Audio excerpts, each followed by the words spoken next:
अब एक क्वेश्चन आया है कि 20, 250 तथा 120 का महत्तम समापवर्तक HCF, इसको HCF कहा जाता है इंग्लिश में, तो कितना है? तो संख्या है 20, 250, 120 का महत्तम समापवर्तक निकालना है। अब क्या है, महत्तम समापवर्तक निकालने के लिए दो विधियां हैं, एक तो गुणनखंड विधि और एक भाग विधि। नंबर 1 गुणनखंड विधि और नंबर 2 भाग विधि। ठीक, तो गुणनखंड में चलिए गुणनखंड में किया जाए पहले। तो 20 क्या होगा, 2 दाम 20, 2 गुणे 5 गुणे 2। इसके बाद 250 का दोनों विधियां लगाई जाएंगी। 250 को 2 से भाग दो तो 2 गुणे 125 और 125 3 बार 5 गुणा करने पर होगा गुणे 5 गुणे 5। कुछ मौखिक काम भी करो। 2 पंचे 10, पचे 50 और पचम 25, 250। ये 120 है। क्या हुआ, 60 दुनाई 120, 60 का क्या हुआ, 12 पंचे 60, 5 और 12 क्या हुआ, 4 तिहाई 12, 2 गुणे 2 गुणे 3, 2 पंचे 10, दुनाई 20, दुनाई 40, तिहाई 120। ये हो गए क्या, गुणनखंड। और गुणनखंड आखिरी एकदम अभाज्य तक तोड़ना होता है, इसलिए मासा बराबर 2, देखो 2 2 बार यहाँ है, 2 1 बार यहाँ है, 2 3 बार यहाँ है, तो हम इक्के बार वाला ले पाएंगे। डबल लेंगे तो यहाँ फंस जाएगा। तो 1 ठो 2 सब में कॉमन हुआ, भले 2 एक जगह कई ठो है, लेकिन सब में जो मिलता जाए वही माना जाएगा। तो यहाँ जो है 2 1 है, तो कम से कम वाला वही माना जाएगा। 1 हो गया 2। अब संख्या क्या बची, 3। 3 देखो इसमें है, यहाँ नहीं है, यहाँ नहीं है। तो जब कहीं एक जगह नहीं है तो समझो खत्म ही हो गया, कॉमन तो नहीं है, 3 सब जगह है। मान लो 2 जगह होता, तीसरी जगह न होता तो भी खत्म, तो 3 खत्म हो गया। 5 में चलो, 5 1 ठो यहाँ है, 3 ठो यहाँ है और 1 ठो यहाँ है, तो 1 5 जो है इसमें कॉमन है, 1 5 हो गए। अब इनका गुणा कर लेंगे, 5 दुनाई 10, तो मासा बराबर 10 हुआ। अब भाग विधि में क्या करेंगे, भाग विधि में एक संख्या बड़ी को छोटी संख्या से भाग देंगे। जैसे 250 है, 120 है, किसी से शुरू करें तो अमूमन सबसे छोटी को सबसे बड़ी से भाग देते हैं। तो 20 से भाग देंगे 250 को, तो 20 दामा 20 के 20, 5 0 उतारे, 20 दुनाई 40, क्या हुआ 10। ठीक, अब जो 10 शेष आया इससे भाग देंगे जिसको हम यहां भाजक बनाए थे, 20 दे देंगे। ठीक, तो 10 दुनाई 20, ये कट गया। अब 10 मिला यहां कि उसने पूरा पूरा काट दिया बाद में। अब 10 से भाग दे देंगे किसको, कौन बचा है 120, तो 10 के 10, 2 0, 10 गुनाई 20। अब 10 देखिए यहां भी काट दिया, यहां भी काट दिया, तो यही 10 हो गया, इसलिए मासा बराबर 10। और एक पहचान हम बताए हैं कि मासा जो होता है महत्तम बड़ा से बड़ा कहा जाता है, लेकिन जो छोटी संख्या होती है उसके बराबर या उससे भी छोटा होता है। तो लघुत्तम समापवर्त महत्तम समापवर्त में यही उल्टा काम है, नाम को उल्टा। लघुत्तम समापवर्त है लेकिन दी गई संख्याओं के बराबर या बड़ा रहेगा, और महत्तम समापवर्तक जो है वो बड़ा से बड़ा कहा जाता है लेकिन दी हुई संख्याओं में छोटी संख्या या उससे भी छोटा रहेगा। अब कह रहा है 72 48 का महत्तम समापवर्तक बताओ। 72 48 का महत्तम समापवर्तक। तो एक विधि हम बताए, गुणनखंड विधि। चलो गुणनखंड करो। ये हो गया 24 तियां 72, 3 गुणे 24, और 24 हो गया 8 त्रिक 24, 3 गुणे 8 में 2 गुणे 2 गुणे 2, 3 त्रिक 9 दूनी 18, दुनाई 36 गुना 72 हो गया। और 48 ले लिया जाए तो 16 तियां 48, 3 गुणे 16 में 2 4 बार करो, 2 गुणे 2 गुणे 2। अब मासा निकालना है। कॉमन गुणनखंड 2 देखो 3 बार है और यहां 4 बार है, तो 3 बार तो दोनों में कॉमन हो ही गया, एक छूटेगा, तो 2 जो है वो क्या हुआ 3 बार, तो 2 गुणे 2 गुणे 2। 3 में देखो यहाँ 3 2 बार है, यहाँ 1 बार है, तो 1 ही बार लिया जाएगा जितना कॉमन बैठे सब में, गुणे 3। ठीक। अब ये हो गया 2 दुनाई 4 दुनाई 8 त्रिक 24। देखिए 24 छोटी संख्या 48 से भी छोटा आया, 24 दुना 48, 24 तियां 72, इससे सब कटने चाहिए। ठीक, ये ऑप्शन नंबर डी सही है।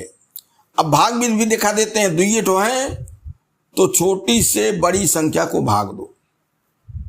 72, 48 के 48, 12 में से 8 गए 4, और 6 में से 6 बचा, 6 में से 4 गए 4। अब इससे भाग दे दो किसको, 48 को। ऐसे किया जाता है। तो 44 के 44, यहां बचा 4 और यहां बचा क्या भाई 48, ये गलत आ गया, 2 आएगा, 2 ये 24 दुना 48, 24 दुना 48 से कट जाएगा, यहां गलत हो गया था। तो 24 ने क्या किया, जो संख्या थी उसके शेष को जो है भाजक बना लिया गया और इसने अगली संख्या को भी काट दिया, तो यहां मासा क्या हो जाएगा, ये भी बराबर 24। ठीक, दोनों विधियां हम बता रहे हैं, दोनों सीखते जाओ। अब आ गया कुछ सेंटेंस में सवाल है। शिवा के पास 24 चॉकलेट, 36 बिस्कुट और 60 आइसक्रीम है, अपने सहपाठियों में बांटने के लिए है, इसे अपने क्लास में उसे बांटना है। वो चाहती है कि उसके प्रत्येक सहपाठी को प्रत्येक वस्तु समान संख्या में मिले। कहने का मतलब कि प्रत्येक लड़के को चॉकलेट भी मिले, बिस्कुट भी मिले और आइसक्रीम भी मिले और समान संख्या में मिले। सहपाठियों की अधिकतम संख्या क्या है जिनमें यह एक भी चीज बचाए बिना पूरी तरह से बांट सकती है। तो 24, 36, 60 तीनों का महत्तम समापवर्तक निकालें। इनको काटने वाली बड़ी से बड़ी संख्या निकालें और क्या हो जाएगी, वही संख्या हो जाएगी कि छात्रों की संख्या। अरे भाई जैसे मान लो थोड़ी देर के लिए इसमें आंसर 12 आएगा, तो 12 दुनाई 24, 2 चॉकलेट दिया प्रत्येक को, 12 तिहाई 36, 3 बिस्कुट प्रत्येक को दिया, 12 बचे 60, 5 आइसक्रीम दिया। तो इसका मतलब क्या, इसका हम मासा निकालें ना, महत्तम समापवर्तक। ठीक भाई, बांटना है तो 24 बटे वो बराबर बटे 36 बटे सबको मिले वो भी बराबर, 60 सबको मिले वो भी बराबर। तो जो सबको काटने वाली संख्या है वही छात्रों संख्या हो सकती है। तो चॉकलेट बराबर 24, बिस्कुट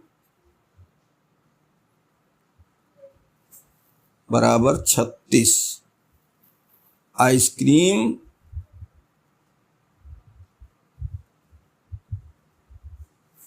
बराबर 60। सब वस्तुएं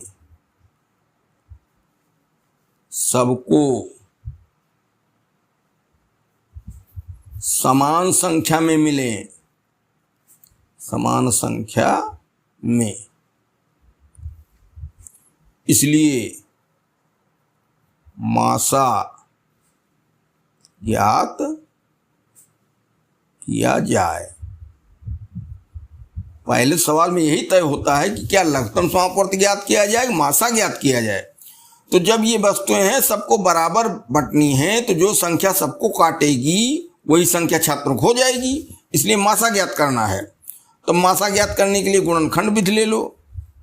24 बराबर 6 चौक 24, 2 गुणे 2 4 हो गया, 6 में 2 गुणे 3।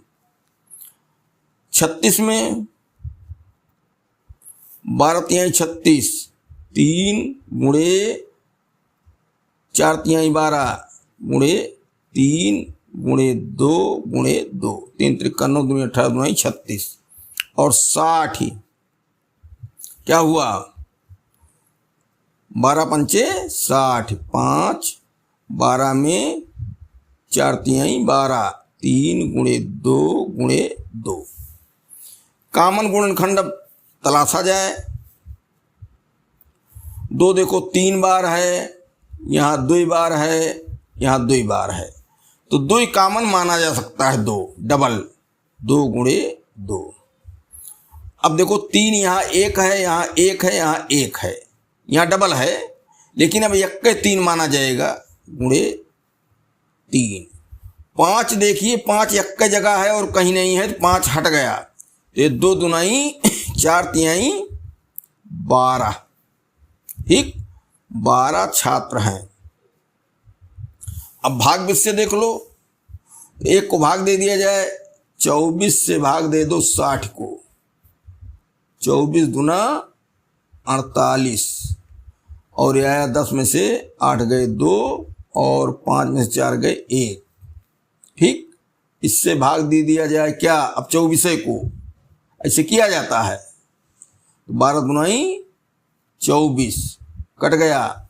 अब 12 लग रहा कि मासा बनेगा। अब एक संख्या बची है कौन, 48 नहीं 36, तो 36 को भाग दे दिया जाए 12 से, 12 तिहाई 36, इसको भी काट दिया तो 12 क्या हो गया, इसलिए मासा बराबर 12, ठीक। वही दोनों में आया, ये ऑप्शन नंबर सी सही है। ये क्वेश्चन है, एक समूह में 8 बच्चे हैं, 1 दर्जन पेंसिल होने वाले पैकेट हैं। 8 बच्चे हैं और पैकेट में 1 दर्जन पेंसिल है। प्रत्येक बच्चे को समान पेंसिल मिलने के लिए वितरण किए जाने वाले पैकेट की न्यूनतम संख्या है। देखिए 8 बच्चे हैं, अगर एक एक पेंसिल दिया जाए तो 8 पेंसिल हुई, और एक पैकेट में 12 पेंसिल है, एक पैकेट पूरा खर्च नहीं हो पाया। ये कह रहे हैं कि पैकेट पूरे खर्च हो, चाहे 1 लगाएं, 2 लगाएं, 3 लगाएं, 4 लगाएं, कोई भी। तो चलो 2 पैकेट कर दिया जाए अगर, तो क्या हुआ, 12 दुनाई 24 पेंसिल, और 8 बच्चे हैं तो 8 त्रिक 24, 3 पेंसिल मिल जाएगी, 2 पैकेट पूरा पूरा खर्च हो जाएगा। तो यहाँ बच्चों की संख्या बराबर 8, एक पैकेट में पेंसिल बराबर 12, ठीक। तो क्या किया जाए, 2 पैकेट में बराबर 2 गुणे 12 बराबर 24। ठीक, इसलिए प्रत्येक छात्र को क्या हुई, 8 छात्र हैं, 24/8 बराबर 3। ठीक, 3 पेंसिल मिली सबको, तो पैकेट कितने लगे, इसलिए पैकेट की न्यूनतम संख्या बराबर 2। ये ऑप्शन नंबर 2 सही है। ये लासा मासा के एक तरीके से सवाल नहीं है, इतना छोटा है कि अपने आप कर सकते हो। ठीक, अरे भाई 8 बच्चे हैं, एक पैकेट में 12 पेंसिल है, कह रहा बटेगी तो सबको बराबर बटेगी और पैकेट भी पूरे पूरे खर्च हो जाए, तो 2 दर्जन मतलब 12 नहीं 24, अब 8 बच्चे 8 त्रिक 24, इसका मतलब कम से कम 2 पैकेट होना चाहिए, तो पैकेट की न्यूनतम संख्या बराबर 2।